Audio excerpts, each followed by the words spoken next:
talvez seja o aspecto mais difícil, né, do amadurecimento da nossa masculinidade, é esse entendimento que a gente, por causa dos traumas da nossa existência, mediante o pecado de Adão, muitas feridas, né, na nossa existência, pela nossa distância do nosso Pai Criador, foram geradas dentro de nós. Então, nosso excesso afetivo às nossas mães é por causa da estrutura pecaminosa que nos foi dada por causa do pecado de Adão.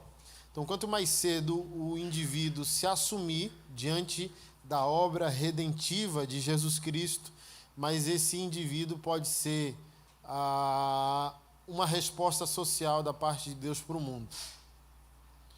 Pode prestar atenção que aqueles que fizeram histórias não foram filhos, foram homens.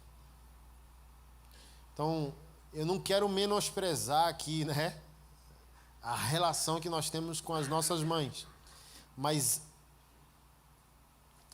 ser filho interfere no nosso apostólico. Filhos não são enviados, só homens são enviados. Quanto mais cedo a gente entender isso, melhor. Todas as áreas da nossa vida. Ser homem é se tornar uma flecha apostólica que Deus envia às nações, à sociedade, para plantar igreja, abrir empresa, fazer negócio para o reino de Deus. Um homem é um desbravador. Um filho não. Um filho é alguém que está reclamando de uma ausência. Ele está reclamando que algo foi tirado dele e ele quer ser compensado por aquilo. Um homem não.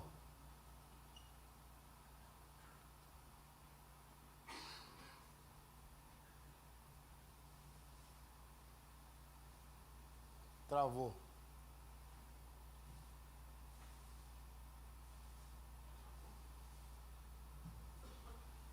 É pra cá? Pra onde? Travou. Passou. Pais. Paternidade tardia e retardo da masculinidade.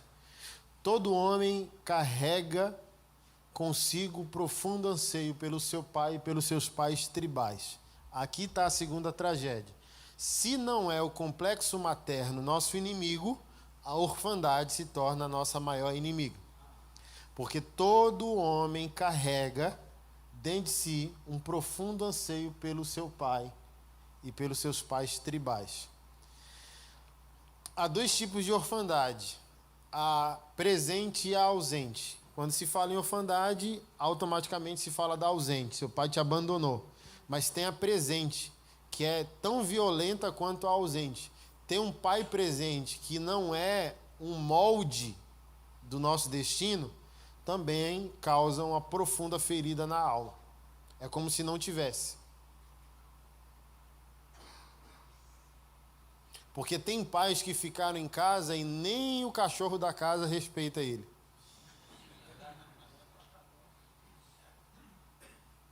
Aí o dano é igual, ou o dano é maior.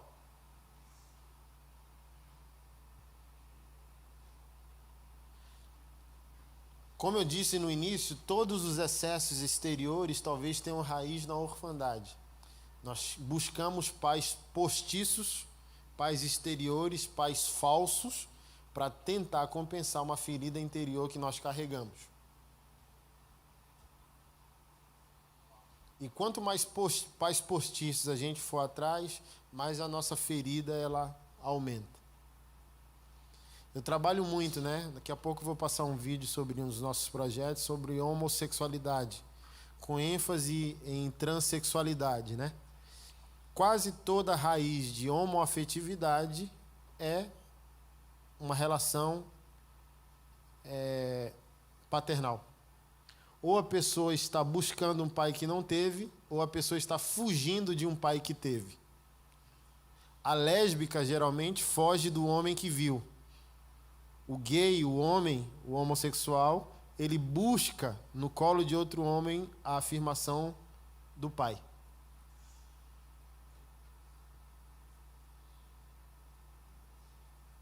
Muito louco isso, né? Se Freud tivesse vivo, o Conselho de Psicologia, Psiquiatria e Psicanálise iria perseguir ele. Mas na época dele, ele afirmava que a homoafetividade era uma problemática psíquica. A pessoa tinha problemas mentais. Hoje dá cadeia se falar isso, né? Porque ele era muito violento nos experimentos que ele tinha. Por exemplo, Freud fez uma análise psicanalítica nos manicômios. Olha como é importante. Aqui eu vou voltar para onde eu falei sobre o prazer da tua mulher, quem é casado. E quem não é, já guarda isso para quando você casar. Freud quis descobrir o porquê, o grande número de mulheres internadas em manicômios na época dele. Ele foi fazer uma experiência com cada uma delas. Qual a conclusão de Freud? Mulheres que jamais tiveram orgasmos enlouqueceram. Por quê? O ser humano é um ser sexual, criado por Deus para ser sexual, para celebrar a sexualidade. O sexo é uma fome, o prazer é um alimento que sacia nossa fisiologia. Então, quem goza vive melhor. Está aqui?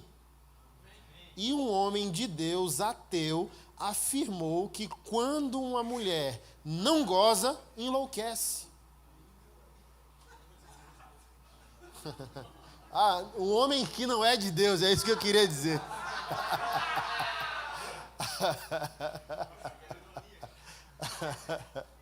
Não, apaga. Tem que editar isso aí. Deus me livre, hein? Freud não era um homem de Deus, era um ateu terrível. Perseguiu de maneira agressiva. Mas como eu sou um artesão social, eu não tenho problema em ver verdade até na boca do diabo. Até o diabo me ensina algo. O que, Anderson? Perseverança. É vascaíno, sabe o placar final.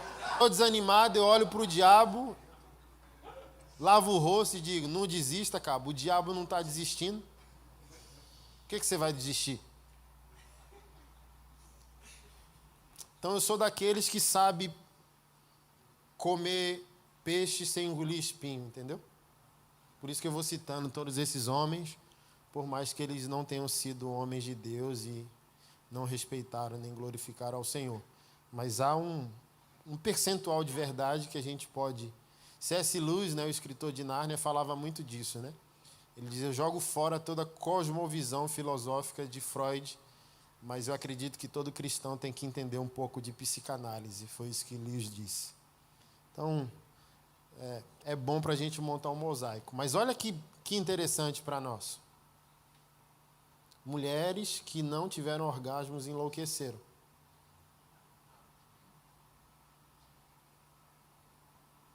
Então é para voltar para casa mesmo, desejoso de ser um homem que ainda não foi. Surpreender a esposa.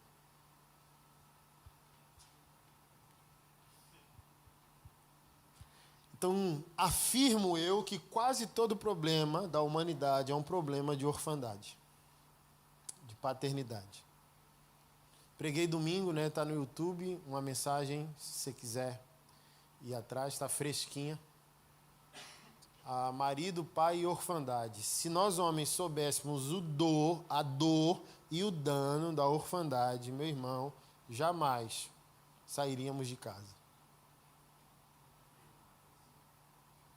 É terrível demais.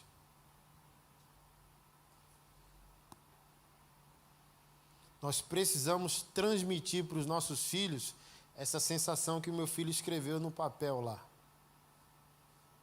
Que até surpreende, eu não sei se você é assim, mas eu me cobro muito, né? Então eu prefiro entender que não sou, do que sou e entrar num berço esplêndido para não me esforçar mais. Então estou me cobrando ao máximo para continuar constante, ok?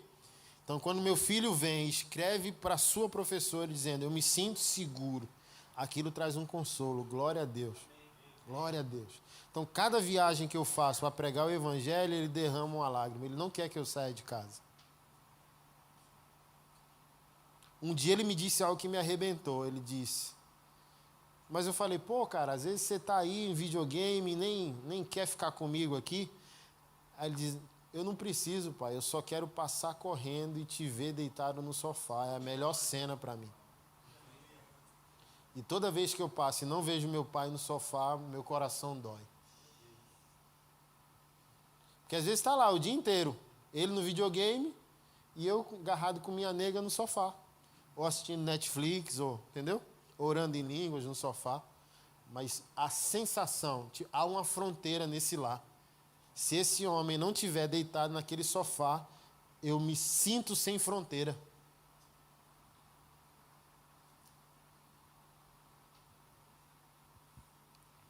Então ele, graças a Deus, não vai ter o anseio, né? Mas talvez eu também não seja um pai pleno e um dia ele vai ter que encontrar um outro homem que vai ser um tipo de mentor para dar a ele talvez algo que eu não dei. Isso não é um problema e nem uma falha.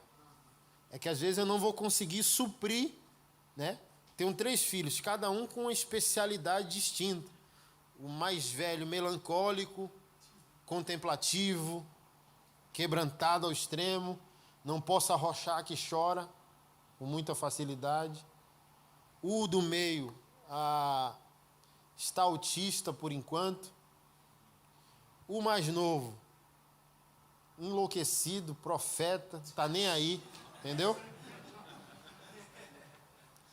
É o do porquê, o não aceita ser derrotado com facilidade. Eu falei, é perfil de profeta e de milionário. Esse menino vai me dar milhões, cara. Porque ele não aceita ser, não aceita contradição. Argumentativo ao extremo, com 4 anos. Por quê? Por quê? Por quê? Por quê? Por quê? Por quê? Ou seja, nem sempre como pai eu vou conseguir suprir todas as variáveis, né? Porque são personalidades distintas. Então todo homem tem esse profundo anseio pelo seu pai. Então a afetividade eu darei. Mas pelos pais tribais, que é o legado, é por isso que é magnífico. Quando eu não achava religiosa, pastor, aquelas orações, quando eu via um irmão assembleano, por exemplo, aí mudava a voz, o Deus de Abraão, de Isaac, de Jacó. Eu falei, por que isso? Por que não fala logo, meu pai?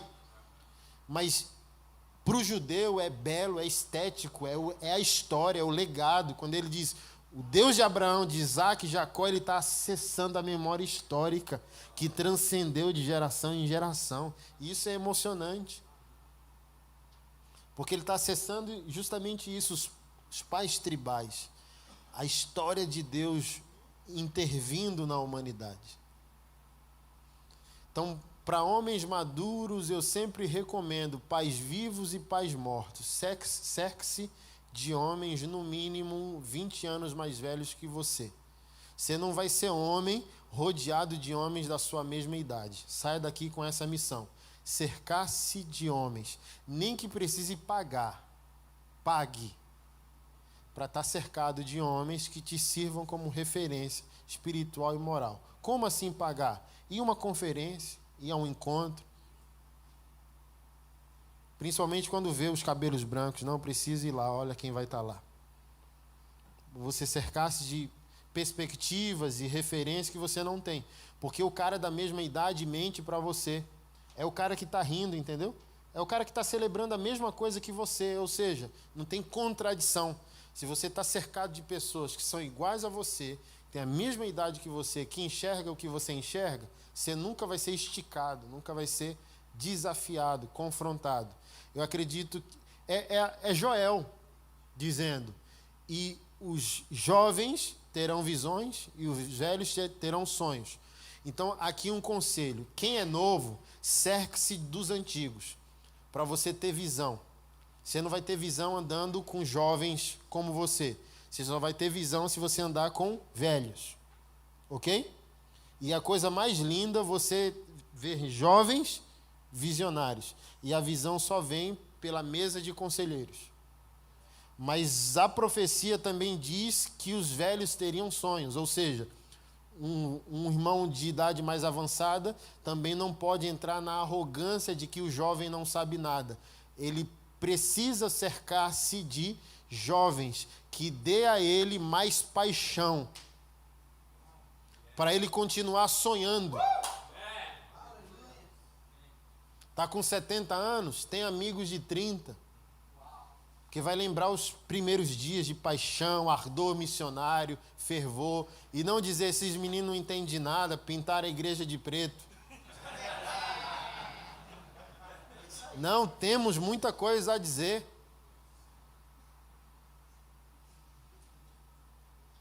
E precisamos fazer essas conexões para as coisas andarem mais rápido no reino.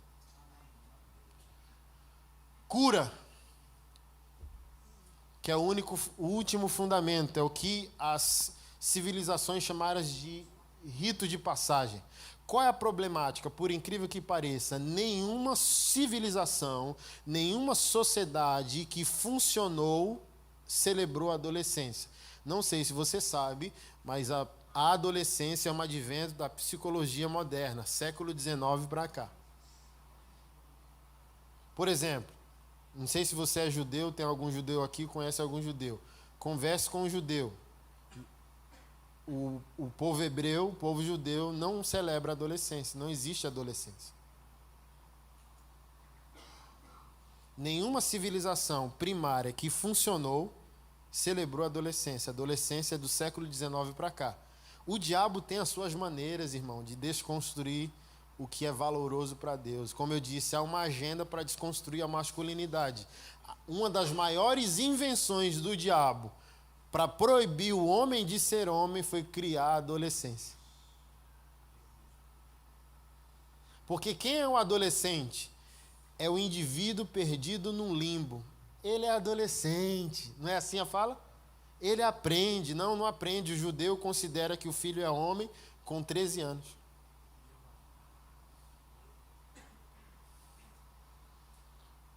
Os gregos de Esparta abandonavam um filho na violência da vida por 1 ano. E se ele voltasse vivo, ele era batizado como um homem. Ele era jogado às feras, ao relento, por 1 ano. A sua família negava a ele parentesco. Ele é um ninguém. E ele só vai ser um alguém se ele conseguir sobreviver 1 ano e voltar para casa. Pastor, que violência, mas trouxe a civilização até aqui, irmão. Que é melhor isso do que essa geração leite com pera. Eu penso o seguinte: começou a dar tudo errado, irmão, quando proibiram o mertiolate de arder. Fala aí. E quando substituíram o Todd pelo Quick. Lembra do Quick? O Rosinha? Quick é coisa de vó, irmão. Menino com a boca rosinha. Quer Quick, vovó? Um dos nossos pastores fazia aula com um professor de grego que conheceu uma família judaica no qual o pai morreu e o filho com 14 anos assumiu o lugar do pai, quadriplicou a riqueza da família. Porque não há limbo, não há intervalo para ele, só há infância, e mesmo assim a infância já é ninja. Entendeu? Porque com 5 anos já é chamado para a primeira peneira para o rabi. E tem que saber a Torá de cor, com 6, 7, 8. Então ele só vai aprender a profissão dos pais aos 11, 12, se ele foi rejeitado pelo rabi. Coisa que aconteceu com Pedro. Eu perguntava a Jesus, é assim mesmo? Tu passou e disse, vem comigo, e o cara... Falei, um encanto, uma magia? Imagina, Jesus vai passando, vem comigo. E o cara levanta e vai. Aí um dia eu falei, Senhor, é assim mesmo, ou a Bíblia tem um intervalo? O Senhor sentou, pediu um café, explicou, calculou, olha, visitou a casa do cara, jantou. Não, é assim mesmo, meu filho. Por quê? Para o judeu, a maior honra da família era o filho ser escolhido por um rabino, para ser seu aluno. Então, quando Jesus chamou, por exemplo, Pedro pescador, é porque Pedro foi rejeitado quando criança por um rabino. E Jesus era um rabino. Então, quando um rabino se apresentou diante de um adulto frustrado, o rabino disse, venha, para onde? Ser meu aluno. Aí ele abandonou na hora. Pai, tchau. Jogou as redes e foi. Que é a cura também de orfandade que Jesus gerou em Pedro. Que o sonho do judeu é ser mestre. Eu só posso ser mestre e seguir um.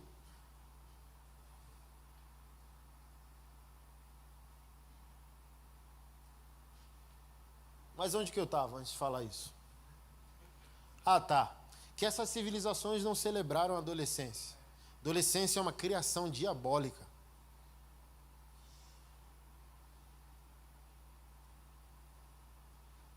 Por que é diabólica? Porque introjetou na nossa existência o tardiamento da masculinidade. A Darren Patrick é um pastor calvinista que escreveu um livro chamado O Plantador, sobre plantação de igreja. Lá ele trabalha a masculinidade, o homem como rei, profeta e sacerdote. E ele afirma numa pesquisa do Instituto Barna que os maiores consumidores da indústria do videogame não são as crianças, é o público masculino adulto entre 24 e 38 anos de idade. Pastor Anderson, eu não posso ser adulto e ter um videogame? Porque o cara chegou para mim e disse, tem videogame de adulto. Ponto de vista meu, tá, irmão? Falo como homem, vou falar como Paulo agora. Para mim, o simples fato de um homem adulto, casado, com filhos, ter um videogame, já é muito eloquente sobre aquilo que Deus não está fazendo na sua vida. Porque a minha pergunta é se isso é um hobby. Hobby todos nós temos, ok? Mas se for uma fuga, você peca contra o seu propósito.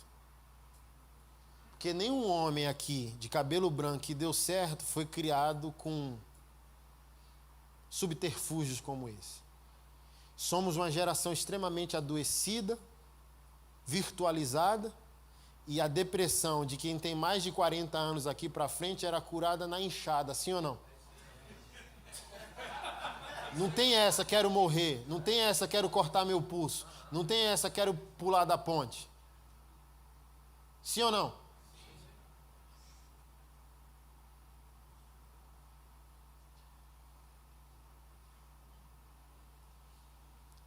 E os nossos filhos estão envoltos de uma geração que não consegue mais nem ouvir falar a verdade. Eu tenho medo de falar a verdade hoje para as ovelhas, porque eu tenho, vai que se mata, faz uma carta, diz, o pastor me confrontou.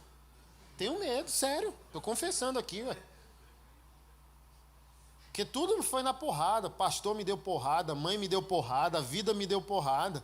Mas a gente não pode mais dar porrada, tá frágil demais. Homens de açúcar.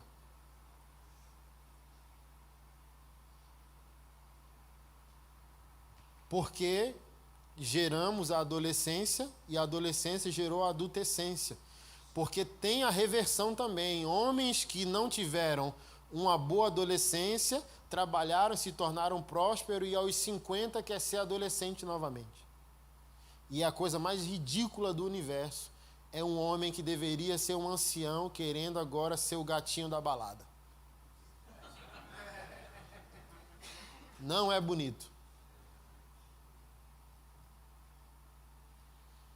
Porque Salomão disse em Provérbios que a honra do homem são as cãs. Cabelo branco. Salomão disse.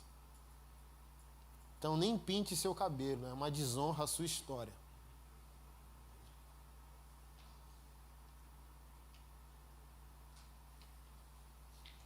Salomão disse que a honra de um homem são os seus cabelos brancos. Oh! Que história, é olhar para você e baixar a cabeça, reverenciar, saber que tem alguém que lidou com a vida de maneira extraordinária que eu preciso aprender.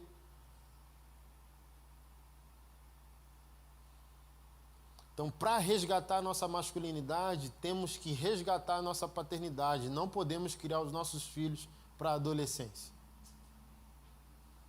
Já temos que introjetar neles o que os espera no destino. Minha esposa é mais agressiva que eu. Ela diz que com 20 anos, nenhum deles é para estar lá em casa. Ele diz, ô mãe, com 20 anos, eu não quero vocês mais dentro da minha casa.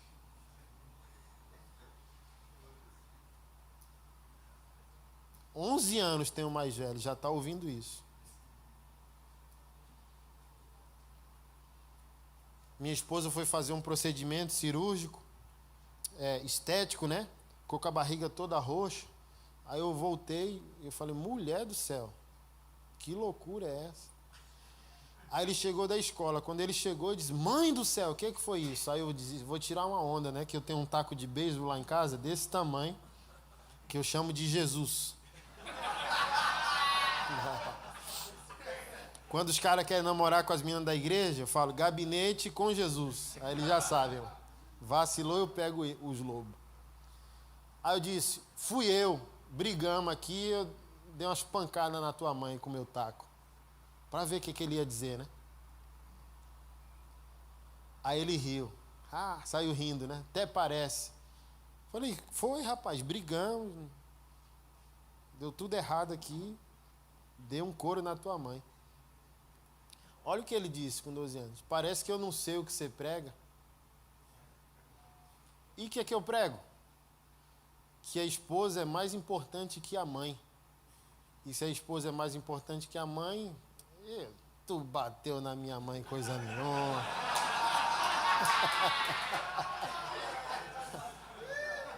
Então, qual é a alegria? Que eu preguei isso domingo, no Dia dos Pais. Que eu não sou aquele pai cristão por ser pastor alucinado, que, entendeu? Que fica forçando o filho em uma espiritualidade indevida. Não, é orgânico. Se ele não vê, o que eu vou dizer é menos importante.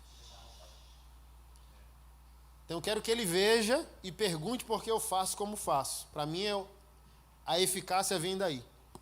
Então, para mim, é essa hora que me emociona muito. Nunca doutrinei, nunca forcei uma verdade. E ele vem e diz: eu sei o que você prega, eu sei o que você crê, eu sei o que você vive.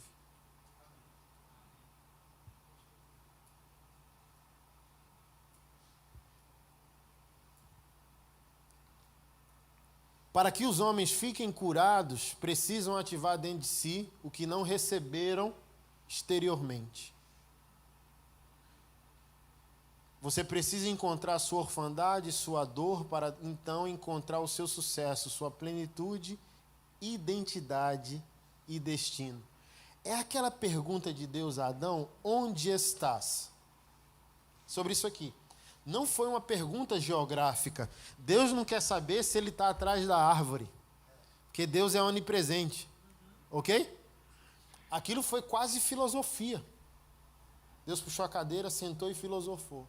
Quem és? Para que tu existes? De onde você veio? Para onde você está indo?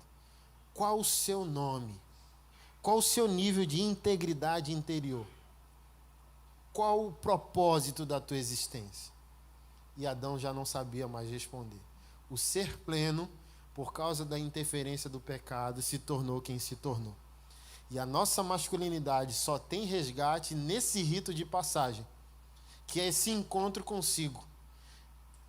Porque se um pai não te deu, você precisa chegar a um nível de plenitude tão grande para se tornar o seu próprio pai. Se você não tem e você não vai ter, você precisa ser seu próprio pai. Porque não tem como você chorar para sempre. Não tem como você ficar na defensiva para sempre. Não tem como você ficar em posição fetal para sempre, querendo ser salvo, querendo que Deus mande um cavaleiro num cavalo branco um dia para salvar você. Você vai ter que dar uma resposta à vida. Você vai ter que pegar o estrume que lançaram sobre você.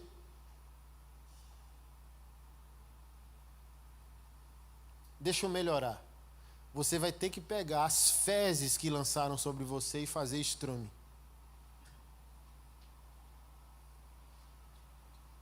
Porque, incrível que pareça, quanto mais podre for a terra, mais fecunda pode ser a colheita. Te deram fezes. A vida foi cruel com você. Pegue as fezes e faça estrume. Eu fui numa terra seca, onde faz sentido o que eu estou dizendo. Dá árvore aqui, pastor? Não dá não, só se a gente botar estrume. E de onde vem o estrume? Das fezes. Então nem tudo que deu errado dará errado para sempre.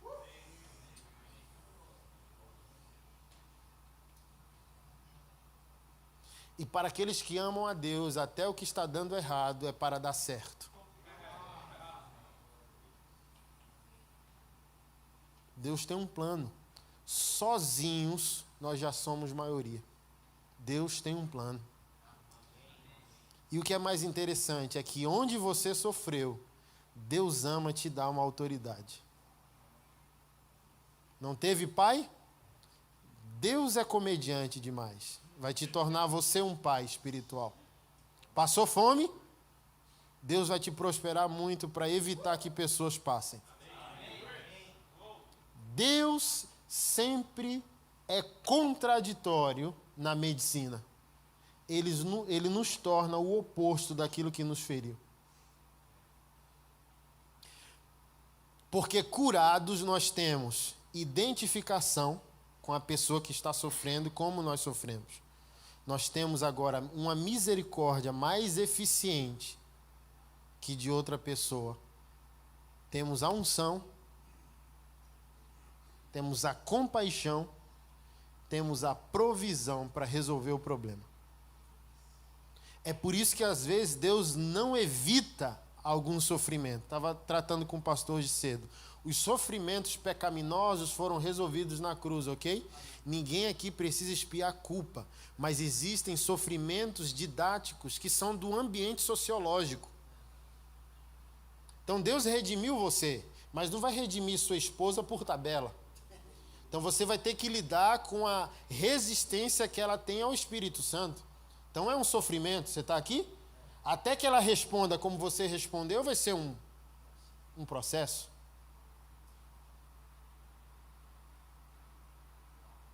Mas o mais interessante é que quando você consegue, você se torna a solução do problema que um dia você enfrentou.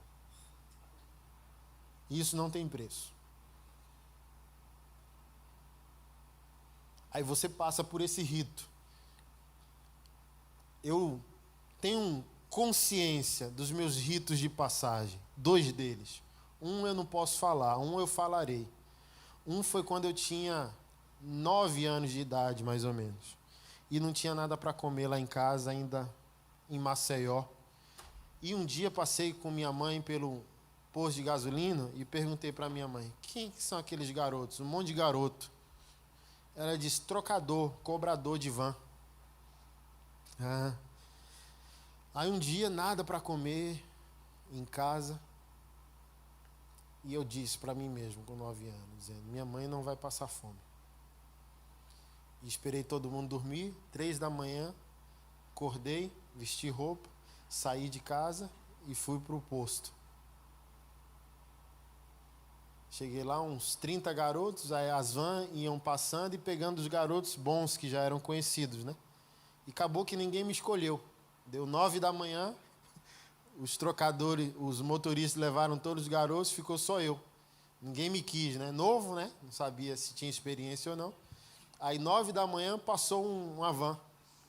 Tem algum garoto aí? Perguntou pro cara do posto. Não, já levaram tudo. Tem esse cabacinho aqui, ó. Nunca trabalhou, mas tá querendo aqui, ó.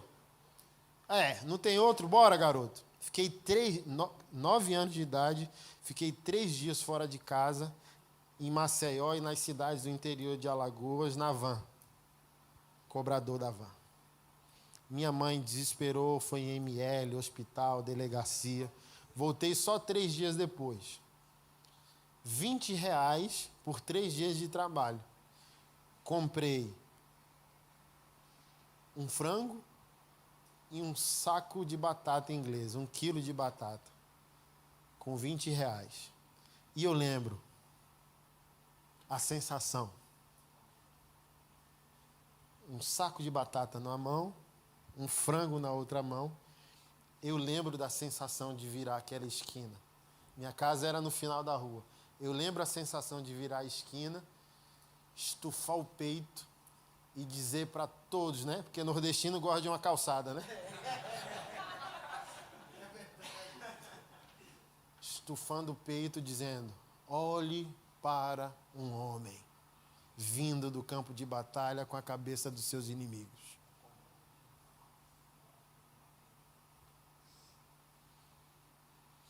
Aí eu me tornei para mim um pai que eu não tive. E é assim até hoje.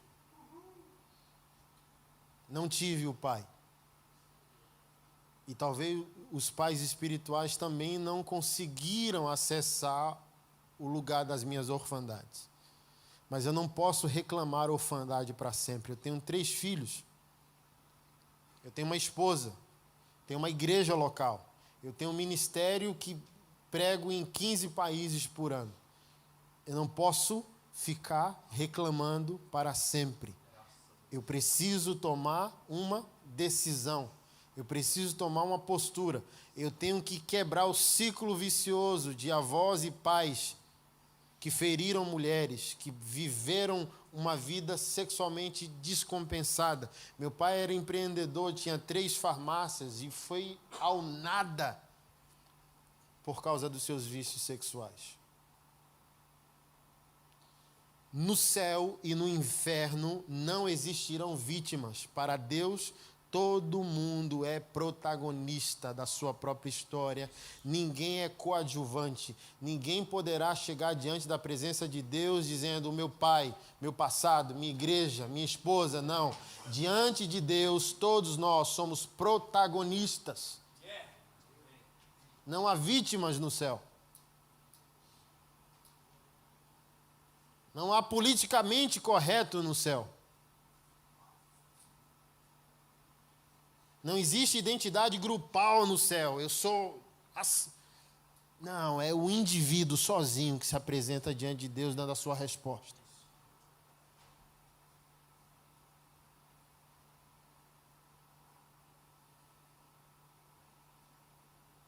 E o mundo está carente desses homens.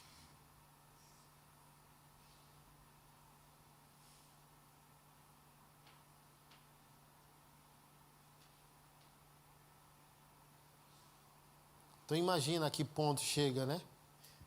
De tudo que aconteceu na minha vida, hoje, no dia do meu casamento com minha esposa,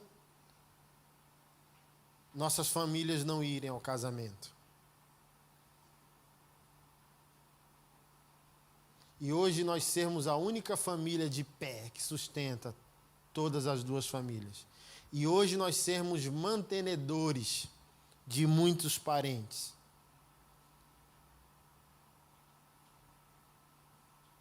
De hoje eu consegui perdoar o meu pai e ele me ligar pedindo ajuda e eu estar disponível para ajudá-lo. De hoje eu consegui dizer para o meu filho: irmão, eu não nego, tá maluco, eu tenho vontade de chorar toda hora. Eu olho de bobeira do meu sofá para as minhas crianças, eu busco eles na escola, pega a pipoca para a gente comer, nós 4 no carro, e não tem dia que eu não me emocione. Com tão nobre missão. Eu puxo, pego, afirmo. Não porque eu estou amargurado mais pelo pai que eu não tive, mas pelo prazer, pela missão, pelo propósito, pelo valor do Senhor ter confiado tão nobre missão, como agradeci o apóstolo Paulo. Eu agradeço ao Senhor por ter me considerado fiel ao ministério. E eu faço essa mesma oração dizendo: sou grato ao Senhor por ter me confiado ser pai, ser marido. Então abraço meus meninos toda hora. Ei, fulano. Oi, pai, eu te amo. Eu também, pai, te amo. Não, eu te amo muito, meu filho. Muito de doer dentro de mim. Vem cá, me dá um abraço no pai. Ô, pai, de novo, vem cá. Eu te amo, meu filho. De agarrar minha mulher, eu te amo, bruxa velha. É o apelido carinhoso dela, é bruxa. Que a bicha é difícil, minha mulher é difícil. Bruxa velha.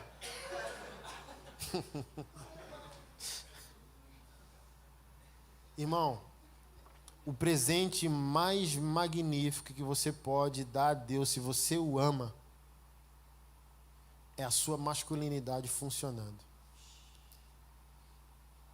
Homem para ele, homem para uma mulher, homem para um propósito, homem para um compromisso, homem para os filhos, homem para o trabalho, homem para a igreja, homem para o próximo.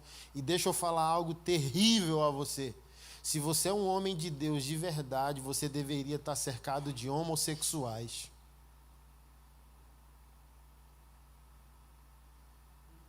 Porque a maior carência deles é uma referência de homem. Então não tem essa, eu sou homem e não quer essas pessoas perto. Pelo contrário, se você é homem, você quer essas pessoas perto, para influenciar, para impactar, para ser referência.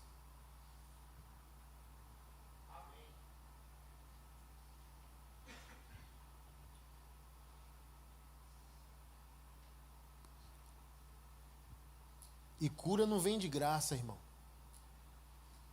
Vem de uma decisão que você toma.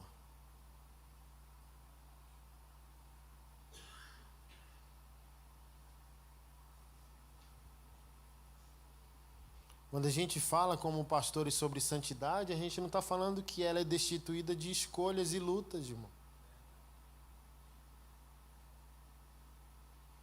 Que de alguma maneira Adão ainda fica tentando mandar seus sinais para nós. Né? Martinho Lutero, o reformador, numa reflexão dele, disse que achou que o velho Adão tinha morrido nas águas do batismo. Mas a triste notícia foi ele descobrir que o miserável sabe nadar.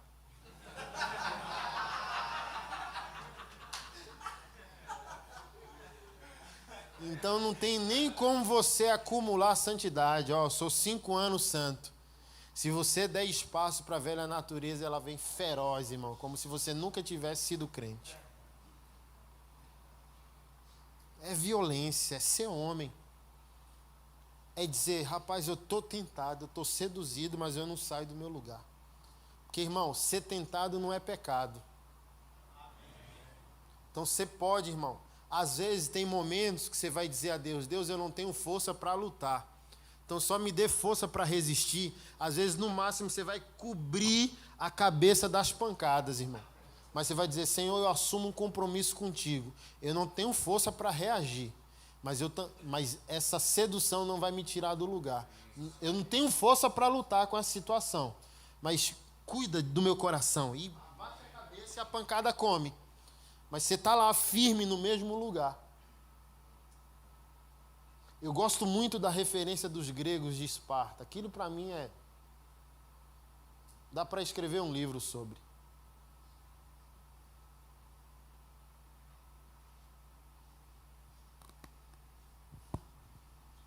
Três coisas naquele filme. Eu já assisti mais de 50 vezes. Tem coisas que são a segunda Bíblia para mim. Entendeu? Que eu preciso de novo para me reinventar. Três coisas me chamam profunda atenção e me posiciona como um crente valente, como um homem de Deus.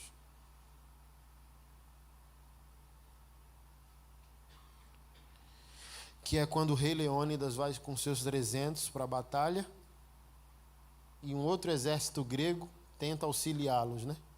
E quando os reis se encontram, o segundo rei zomba de Leônidas, dizendo, só 300 homens para a batalha? E aquele homem com mais de 1000 soldados. E o rei Leônidas dá uma risada, ele era meio sarcástico, e pergunta para esse exército grego auxiliar, qual a sua profissão, filho? Artesão. E o seu filho? Músico. E o seu filho? Cozinheiro. Aí ele volta para os 300 e diz, espartanos,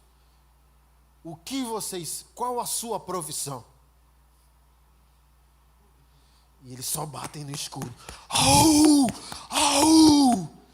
Aí o rei responde, eu tenho 300 soldados.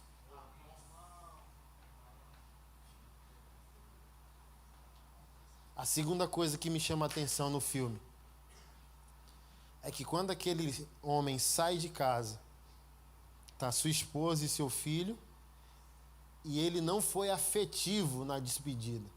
Que eu olhei dizendo, meu Deus, que faltou um romance aí. Era para ele pegar o menino no colo, beijar, cheirar, meu filho, eu te amo, vou voltar.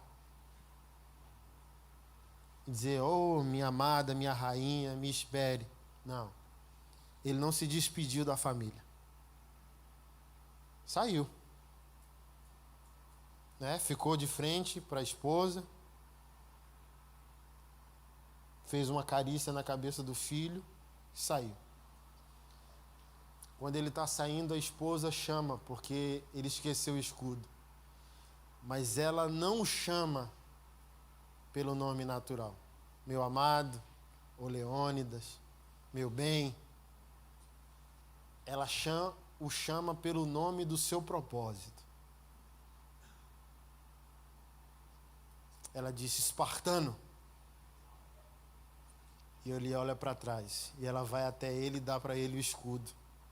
E diz: volte com seu escudo em cima dele.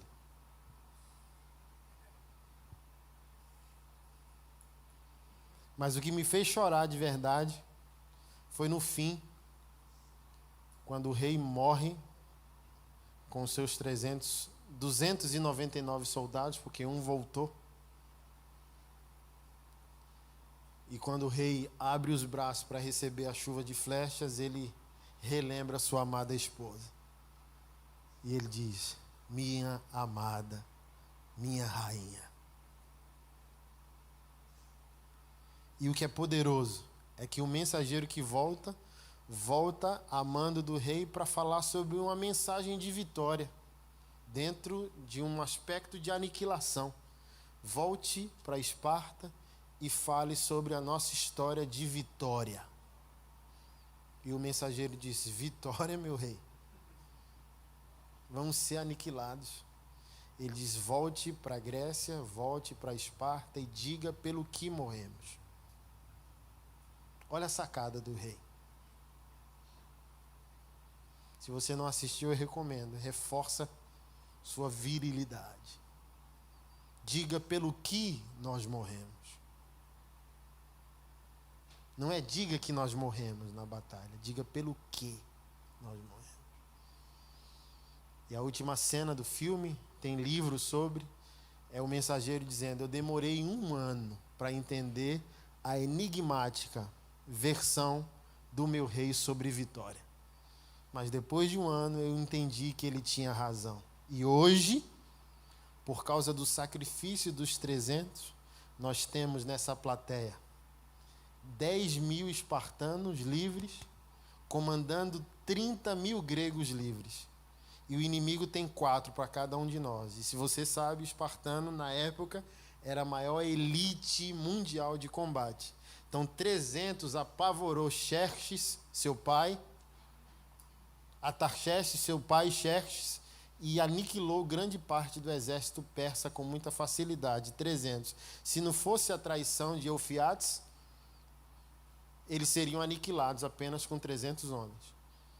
Então era uma piada de criança, 10.000 espartanos, 30.000 gregos, e o inimigo tendo 4 para 1 grego. E o que nós podemos aprender com isso? Pelo quê? Não é o quê. O mundo está tentando ensinar os homens como viver. Não vai dar certo. Só vai dar certo quando nos ensinarem pelo que morrer. Se você tivesse que morrer hoje, pelo que você morreria? Então não é o que, é por que você está fazendo.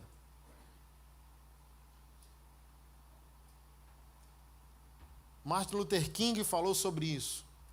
Que um homem não sabe viver até descobrir pelo que ele deve morrer. Pelo que você morreria.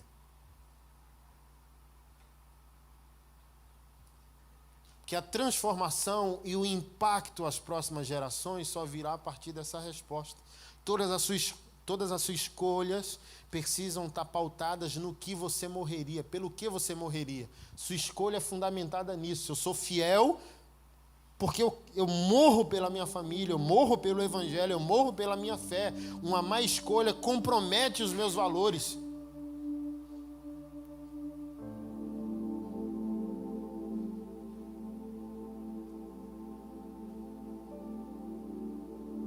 Então não aprenda como viver melhor. Aprenda como morrer melhor.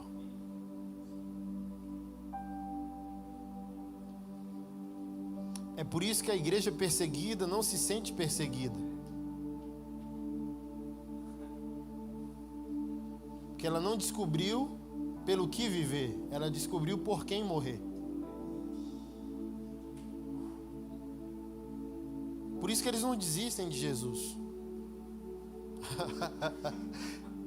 Pastor Mário Freitas, que é líder da Missão Mais, que trabalha com a igreja perseguida. Fiz um evento com ele mês passado, convidei. Cada história extraordinária. Uma delas, é que ele ficou missionário 4 anos na China. Só depois de 2 anos ele conheceu a igreja underground, que a China você não pode ter o culto coletivo. O cristão é subterrâneo, escondido. Se descobrir, prende, mata, tortura.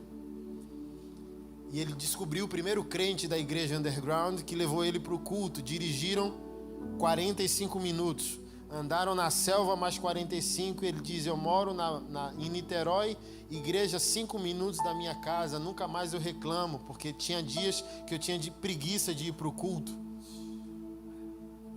Dizendo: é longe, 5 minutos. E quando eu cheguei no meio da selva, prédio da época comunista abandonado, surrado, cheio de mato. Quando eu abri, 300 crentes dentro adorando a Jesus.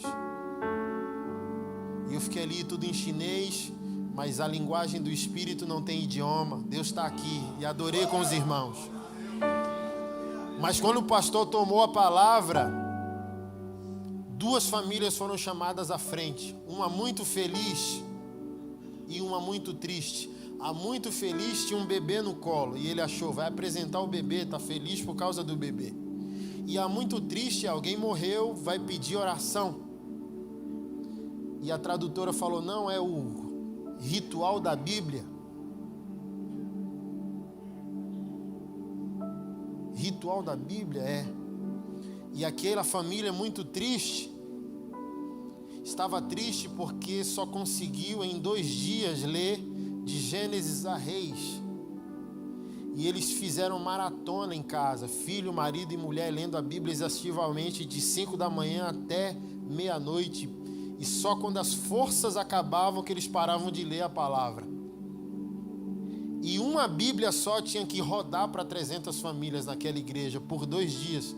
Então ele estava triste porque só depois de 2 anos a Bíblia voltaria para a casa dele para ser lida novamente.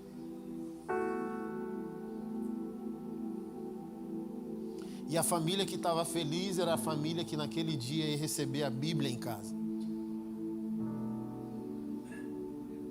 E uma dessas crianças foi pregar o evangelho na escola. E o governo chinês descobriu. Matou a criança que se converteu e prendeu a criança que evangelizou. E os pais normais. E o Mário dizendo: que pai terrível é esse que não está... A mulher mais emocionada dizendo: pastor, estão torturando meu menino todos os dias. Enfiam pregos e agulhas nas unhas do meu filho todos os dias, pedindo para ele negar Jesus. E o pai dizendo: pastor, meu filho não vai negar. Se eu conheço bem o meu filho não vai negar. E eles vão ter que tomar uma decisão rápida, pastor. Ou eles matam o meu filho, ou eles soltam o meu filho. Mas o meu filho não vai negar, e já são mais de 150 convertidos dentro do presídio. Ou eles matam o meu filho, ou soltam o meu filho. Você está entendendo isso? Ser homem não depende de como você vive, mas pelo que você morre.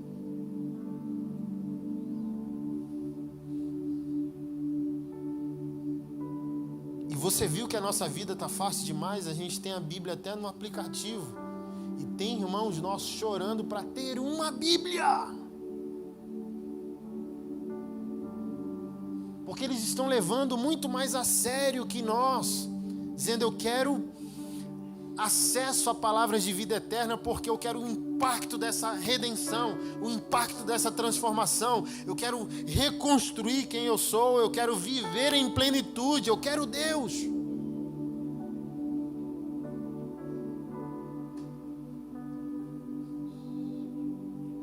E a sua vida como homem está fácil demais porque você não quer resolver problemas.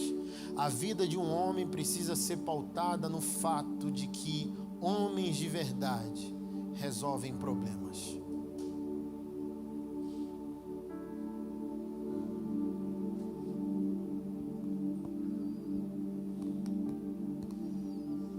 E eu poderia hoje emocionalizar você, Mas eu quero que você faça um pacto com Deus racionalmente.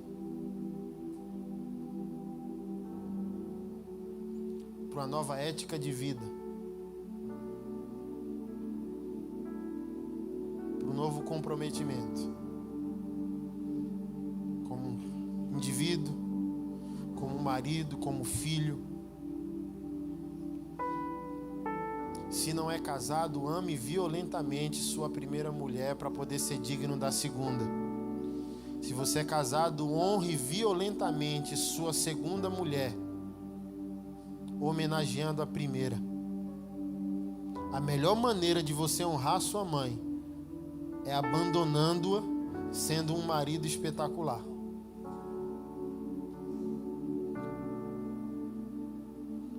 E a melhor maneira de honrar sua futura esposa, que é a mulher que virá, é honrar de maneira espetacular sua mãe agora. É abandonar a pornografia, porque a atriz que está te dando prazer foi objeto da cruz de Cristo Jesus. Jesus veio libertar a mulher que você escraviza por meio do seu vício. Não fazer parte da roda pornográfica do seu trabalho. Dá dura nos seus amigos com a pornografia dos grupos que você está incluído. Se posicione. Seja homem, seja fronteira, seja interferência, incomode. Seja aqueles que chega e o assunto muda. Seja aquele que chega e os ambientes precisam se dobrar a você. Seja aquele tipo de homem que os amigos dizem, com ele não. Porque julgam que você é sério demais. Porque é melhor ser sério demais que ser considerado leviano demais. É melhor ser sal do que ser açúcar do mundo. Você não é chamado para agradar a todos. Você é chamado para agradar a Deus.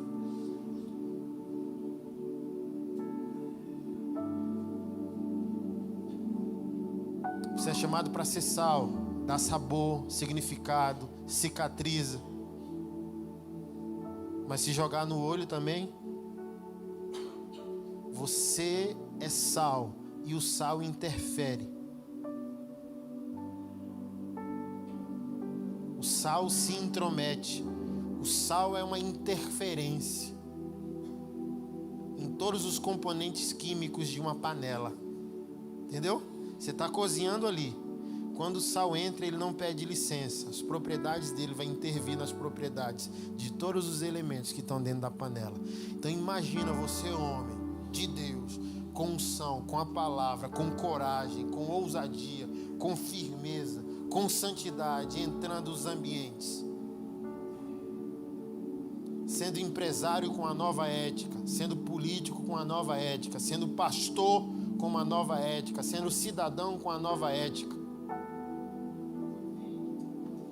É a coisa mais nobre que o mundo pode ver. Um homem macho, alfa, viril.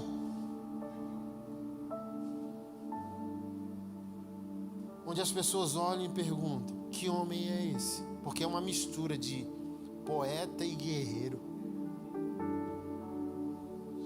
Ele brada, mas ele chora. Ele ora, mas ele confronta. Ele abraça, mas se preciso for, ele age. Que homem é esse?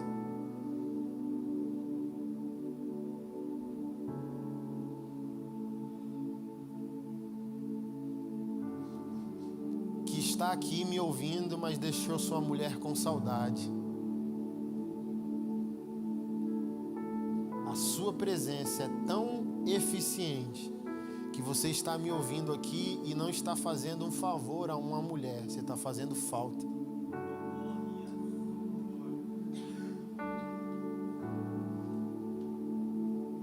Você está aqui me ouvindo, você está fazendo falta para quem?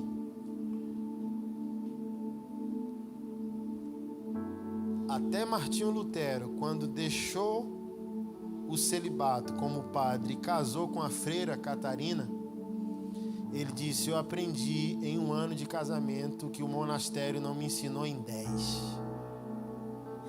E eu descobri que toda missão de um homem de Deus é sair de casa pela manhã e deixar sua esposa com anseio pelo seu retorno.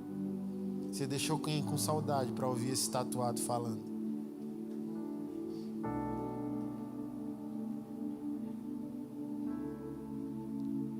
E os seus filhos têm medo quando você chega ou pulam no seu pescoço quando você chega?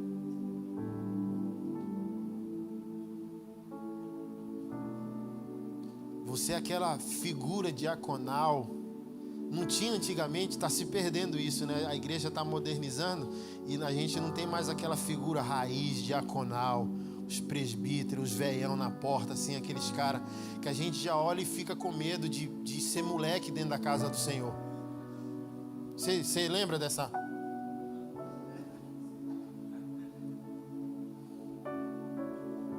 Chegou esse tempo do resgate da referência. Eu quero encerrar incentivando você a algo. Volte para a sua igreja local com grande anseio de servir. E não luta pelo púlpito, não. Talvez o púlpito é coisa de gente pequena. Olha o que eu vou falar para você, como é complicado. O púlpito é coisa de gente pequena, porque a palavra ministro é servente mesmo, serviçal. Parece que é algo nobre, né, que a gente fala. Eu sou ministro do evangelho. E o sentido grego é diaconia, servo, garçom, mordomo. Então, se você quer ser grande, não vá para o púlpito, vá lavar o banheiro, vá para o estacionamento. Não, mas eu sou um apóstolo. Não, mas o apostolado já começa com o colete do estacionamento. Você só precisa decidir de ser uma figura máscula dentro da igreja para inspirar respeito, credibilidade e trazer as crianças para o conselho do Senhor. Encher a igreja de homens em todas as esferas. Tem homem no púlpito, tem homem no louvor, tem homem na portaria, tem homem lavando o banheiro, tem homem em tudo que é lugar. Infelizmente, é comprovado por meio de pesquisas sociológicas. 70% do voluntariado da igreja evangélica brasileira é composta por mulheres. É comprovado por pesquisa sociológica que quando uma mulher converte, menos de 10% da família vai para a igreja. E quando um homem converte, mais de 94% da família vai para a igreja. Então, querido, você não é um mero detalhe como homem. Você é a coisa mais perigosa que Deus criou. Por isso que o diabo gosta tanto de você. O diabo gosta muito de você, porque você é a coisa mais perigosa que Deus fez. Quando você entende como foi criado e para que foi criado, o diabo recalcula o Waze. Ele diz: ferrou meus planos, ferrou meus projetos. Ele descobriu quem é. Ele curou da amnésia, ele assumiu a identidade dele. Aí o diabo perde. Porque um homem refeito é uma cidade que vai ser construída. Onde há um homem, há uma cidade que vai ser construída. Onde há um homem, há um pedreiro da Nova Jerusalém. Você não é um acidente cósmico. Você é um... Deixa eu encerrar de fato falando isso. Você é a única bala que Deus tem para derrubar o inimigo. E a vida que você viveu até hoje molhou a pólvora. E você vai orar hoje em arrependimento, dizendo: Senhor, me perdoe porque eu molhei a pólvora da única bala. Deixa eu falar para você. Se você for a única pessoa que Deus tiver hoje para mudar as situações, o que você faria?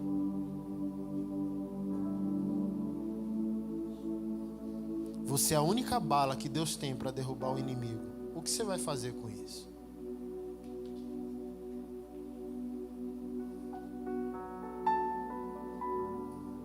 Mandei meus projetos pro celular do pastor. O pastor falou: eita, projeto demais. É isso. É porque eu acordo dizendo: eu sou a única bala que Jesus tem. Sabe quanto nosso ministério pagou para restaurar a vida de 4 ex-transexuais? Mais 100 mil, irmão. E dói. É bonito amar, mas amar o próximo é caro. E você acha que eu quis? Eu tremia a cada TED. A última 50 mil para tirar o bumbum que um cara colocou. Porque na minha lógica humana o que eu tenho a ver com isso? Não, mas eu não tive pai. Quando eu conjecturei isso, meu Deus, 50 mil. O Senhor disse: se você achar caro dar dignidade aos seus irmãos, você só me informa, porque tudo que você é e tem hoje é dom, eu te dei. E você só tem porque eu te dei. Quando você achar caro cuidar dos seus irmãos, só me informa que eu te devolvo para Maceió para você comer farinha com açúcar. Mas enquanto você não reclamar do que eu estou mandando você fazer, eu continuarei a dar a você todos os instrumentos que você precisa para fazer o que eu mandei você fazer. Então por que eu assumo qualquer problema? Porque eu sou um homem. E o homem de Deus está aqui para resolver problemas. Eu sou a bala, irmão. Ou você acha que eu vou deixar a esquerda ganhar a narrativa que a igreja não ama?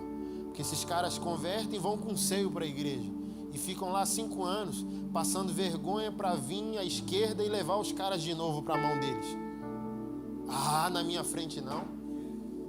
Jesus usa minha conta bancária. Irmão, eu não tenho medo de dizer para você, até esse mês, talvez meu ministério itinerante já produziu mais de R$1 milhão. Eu tiro o saldo agora das minhas contas bancárias e talvez eu não tenha R$100 na conta. E essa é a minha paixão. Se Jesus voltar, eu não tenho que explicar o inexplicável. Ó Deus, eu te amo. Se tu me amas e sabia quem eu amava, por que não salvou quem eu amava? Todo o meu dinheiro, por ser espiritual, também é sociológico.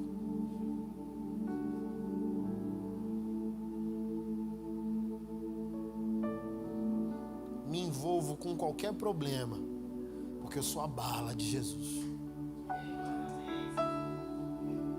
Jesus pode dizer: tem um maluco lá, irmão, que eu salvei.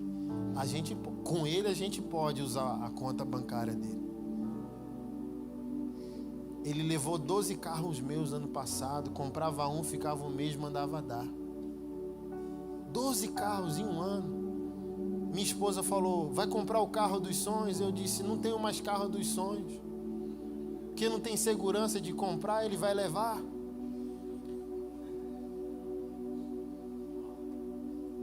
Pastor, alguém perguntou: por que você está dando tanto? Porque alguém não está dando nada. Porque se tivesse todo mundo dando, ninguém estava se sacrificando.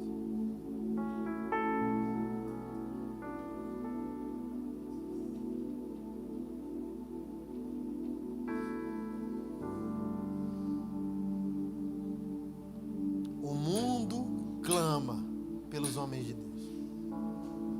Pergunta para minha esposa se ela acha ruim ter dado os 12 carros, ter pago 100 mil de cirurgia para os transexuais. Se acabava o culto, quando a gente era mera ovelha na nossa igreja local em Brasília, e eu não tinha dinheiro para pagar o ônibus e nós andávamos 2 horas a pé para ir para casa. Pergunta para ela se ela está achando ruim, porque não tínhamos nem o que comer, passávamos fome. E pregamos em 15 países por ano. Pergunta a ela se a equação deu errado. Pergunta para ela se ela teme estar do lado do homem que eu me tornei.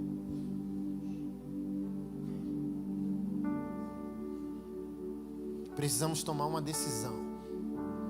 Masculinidade é uma decisão. Não é um acidente. Quantas vezes, guarde isso, eu não deixei minha esposa com fome para poder honrar a Deus.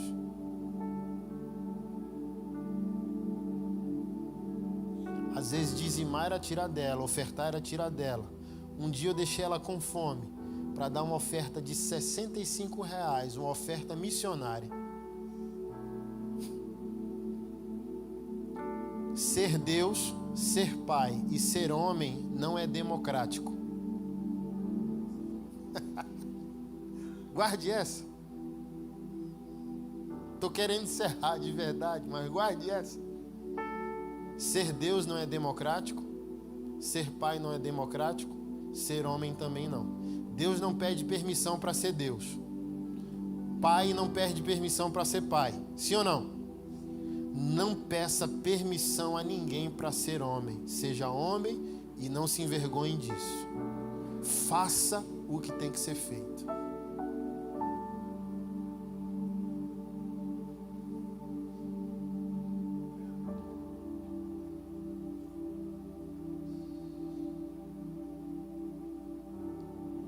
Faça o que tem que ser feito. Baixa a tua cabeça. Senhor, nós sabemos que grandes coisas aconteceram nessa noite. Coisas espetaculares e extraordinárias aconteceram. Nós estamos diante da tua presença, Pai. Essa é a dádiva maior da cruz do teu Filho. Somos teus amigos. Somos os teus filhos, teus amados. Homens estão rendidos aqui nessa noite, Senhor. Alguns buscando uma nova chance, Senhor, de se tornarem quem o Senhor, quem o Senhor os criou para ser. Nós os abençoamos. Nós pedimos que o Senhor, mais uma vez, derrame do seu favor e graça sobre nós. Nos conduza aos caminhos de vida eterna. Exalta o teu nome, Senhor amado, a partir de nós. Livra-nos da garra do mundo, das garras do maligno. Nós dizemos sim a ti, nós queremos viver a tua vontade, nós queremos exaltar o teu nome. Leva embora todo o nosso cansaço, toda a nossa dor, Senhor, em nome de Jesus Cristo. Todo o desamparo que a nossa alma sente. Conduz-nos a ti, Senhor amado. Exalta o teu Filho a partir de nós. Faça-se conhecido através de nós, Senhor amado.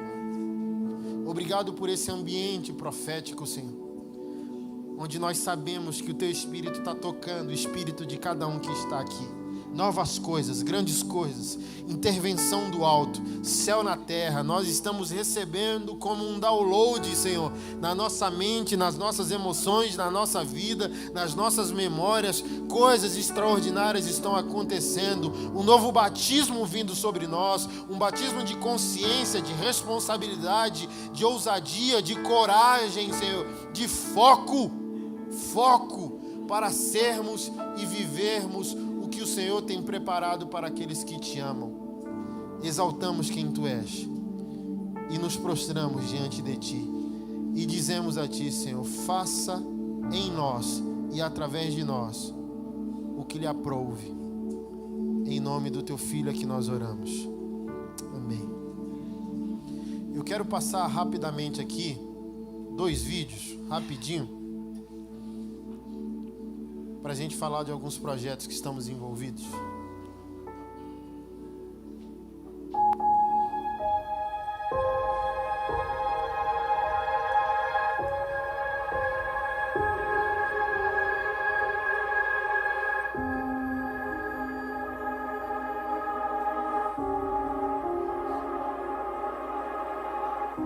Vai completar 7 anos que nós estamos na Cracolândia, centenas de resgates já.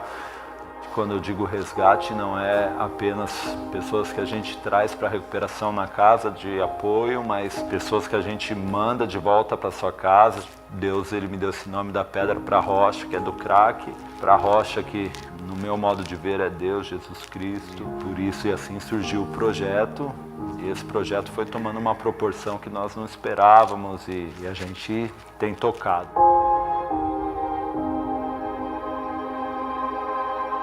Então, aqui é um dos banheiros.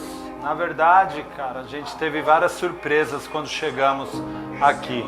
Não existia nenhum tipo de salão disponível. Aqui foi um prostíbulo, aqui do lado foi um boteco. E assim, quando a gente entrou aqui, a gente pegou esse lugar totalmente inundado, totalmente entupido.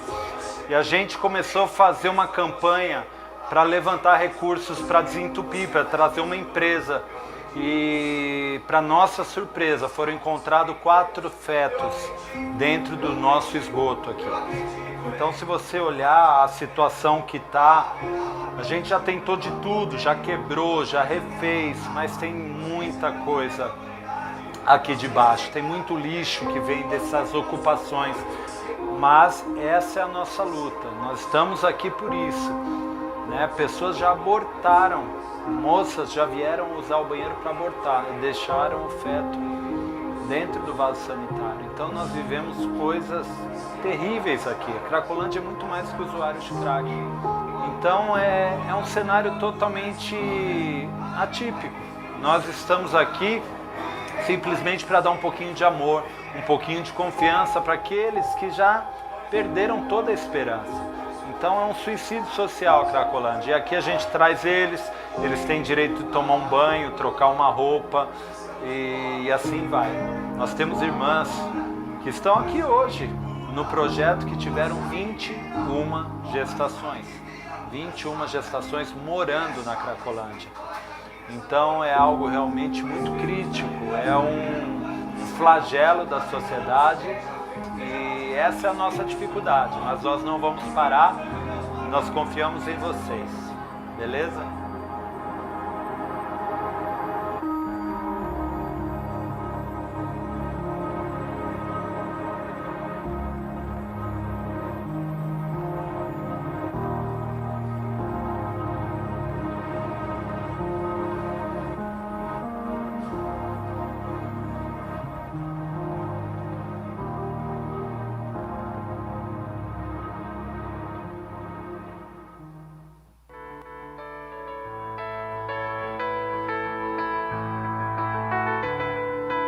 Eu sou Robert Diego, né, como as pessoas me conhecem.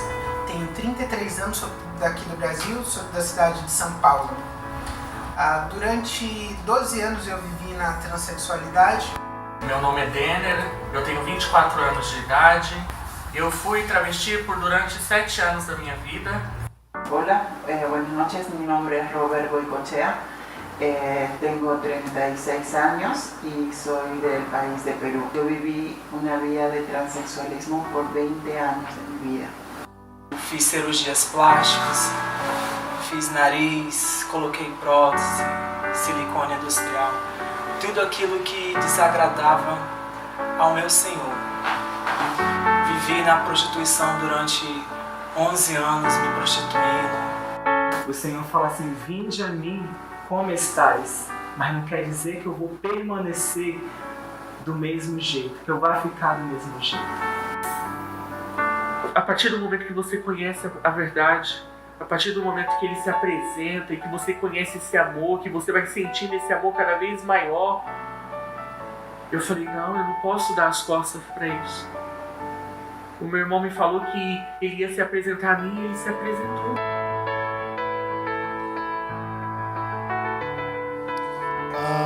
Nós criamos um projeto chamado Paixão por Jesus, no qual nós engajamos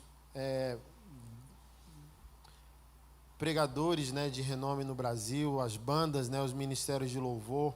Nós fizemos recentemente, mês passado, cerca de 16 cidades.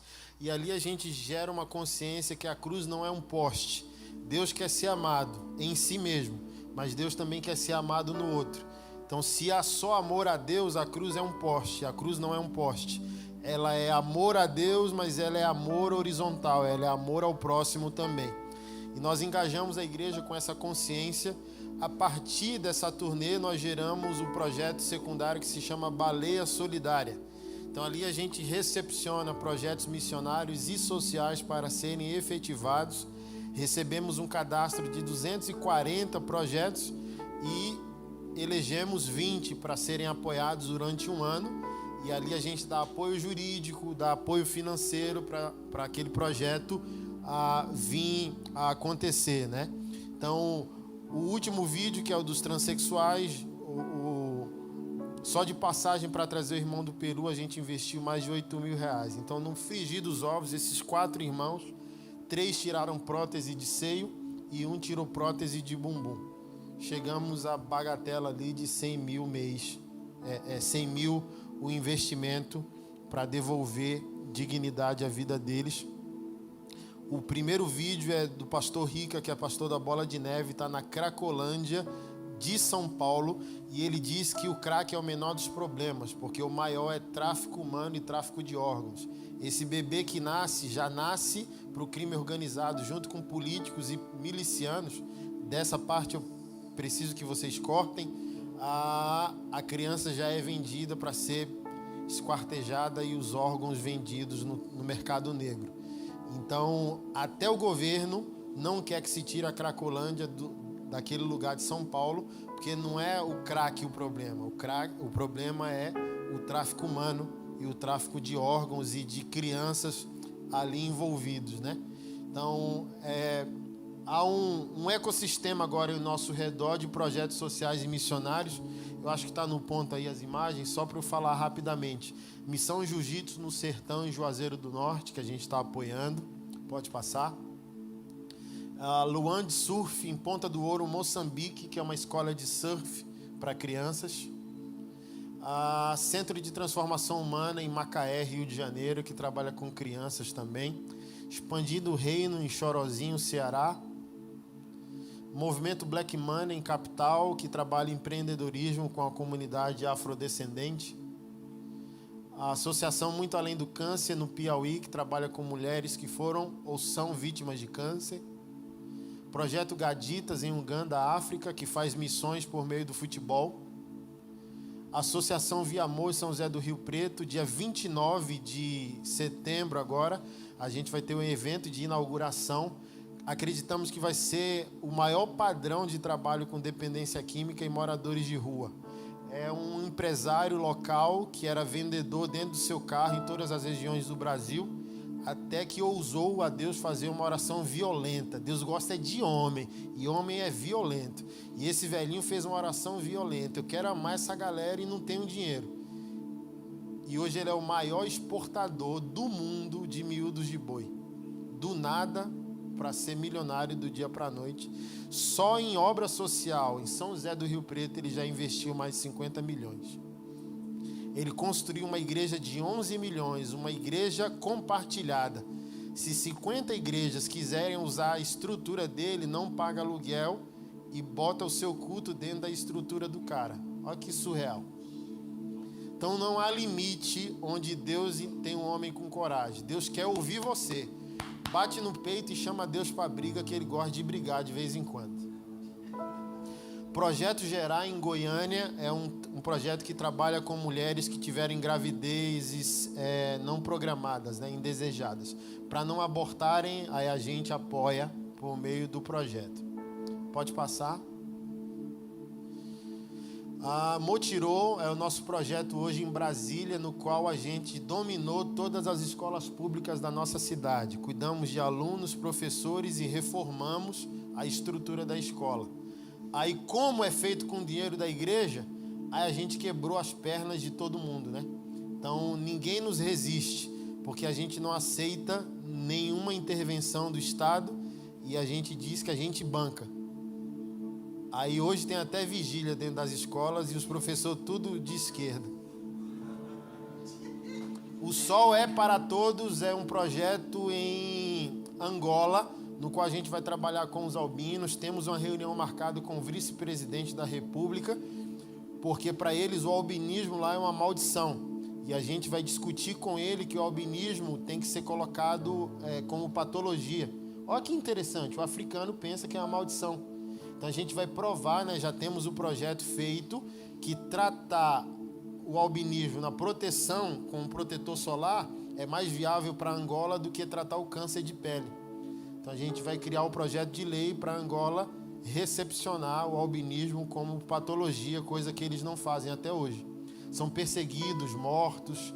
No ritual, né, de sacrifício humano, eles valem mais, porque como são negros que não são negros, o africano acha que para as entidades eles valem mais.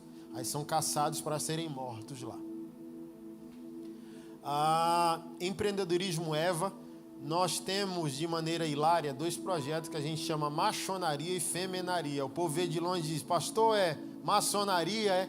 Não, irmão, a gente só está tirando onda, é maçonaria.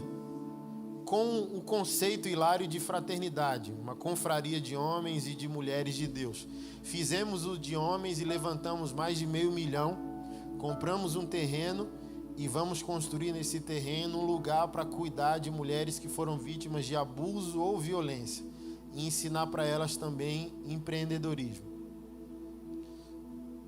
A casa do John, João é meu filho, está com 9 anos, está autista, mas não é, porque não está escrito em Gênesis 1.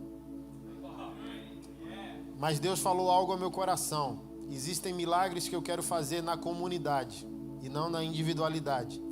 Então tem milagres que Deus faz para você, para a sua individualidade.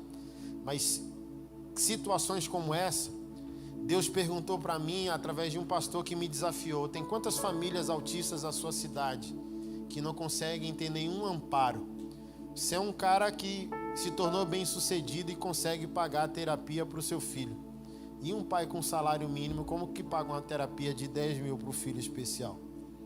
Então, esse homem de Deus me disse: Deus está dizendo que só faz sentido curar teu filho se você antes encontrar a comunidade. Aí eu falei: eita. Aí qual é a nossa decisão? Estamos comprando um terreno também. E nesse terreno a gente vai criar a casa do John. E o que a gente vai fazer ali? Recepcionar toda a família autista para cuidar da criança e da mãe. Porque é comprovado pela psicologia que a mãe de uma criança especial tem o mesmo nível de estresse de um soldado pós-guerra. Então a gente vai fazer o projeto para cuidar da criança e cuidar da mãe. E nesse projeto, imagina, 500 famílias autistas na casa do John. Aí faz todo sentido o dominó ser liberado por Deus. Cura do João, agora não é mais individual. Então imagina, a proliferação de um espetáculo que Deus pode fazer dentro de uma realidade dessa. É isso que seu irmão maluco tem feito pelo reino de Deus. Peço suas orações, sempre, tá? Não esqueça de nós. É às vezes duro essas realidades, né? Lidar com elas não é fácil. O diabo é derrotado, mas sempre tem suas artimanhas de ficar gerando palhaçada contra nós, né? Contra os eleitos de Deus. Então sempre nos cubra em oração. Peço com você, com muito carinho, a sua maneira de contribuir para que a gente faça esses projetos funcionarem, que são os nossos livros. Trouxe 3 dos meus livros. O primeiro se chama Manifesto. É um livro colaborativo que eu escrevi com mais 8 pastores. São 9 pastores num livro só. Gustavo Paiva, Vitor Azevedo, André Fernandes, Leandro Barreto, Davi Lago, Felipe Valadão, tá todo mundo aqui, tá? R$40 o manifesto. Trouxe meu livro Missional, Missionários em um Mundo de Incertezas. Como ser um cristão relevante segunda-feira pela manhã. Como levar o domingo à noite para segunda de manhã. É o que eu tento inspirar você aqui. E Jesus, Sou Gay e Agora. É o livro que eu menos vendo, porque as pessoas acham que é só para quem é gay. Então não é, gente. Isso aqui é uma ferramenta de trabalho para todo crente. Se você concordar, se tornou epidêmico essa questão de sexualidade. Então você precisa ter total conhecimento, não só bíblico, de como abordar, de como amar, de como confrontar. Então aqui a gente tem testemunhos desses homens e mulheres de Deus que a gente tem transformado. E aqui eu escrevo ao cristão, aos pastores e aos pais, como fazer, como abordar, como tratar, como nivelar os pecados. É só mais um pecado, não precisa excluir demais e nem favorecer demais. É mais um pecador querendo se tornar santo. E o processo é o mesmo. O que fazer, pastor Anderson? O mesmo. Então aqui eu ajudo. Todos os 3 livros dão R$117.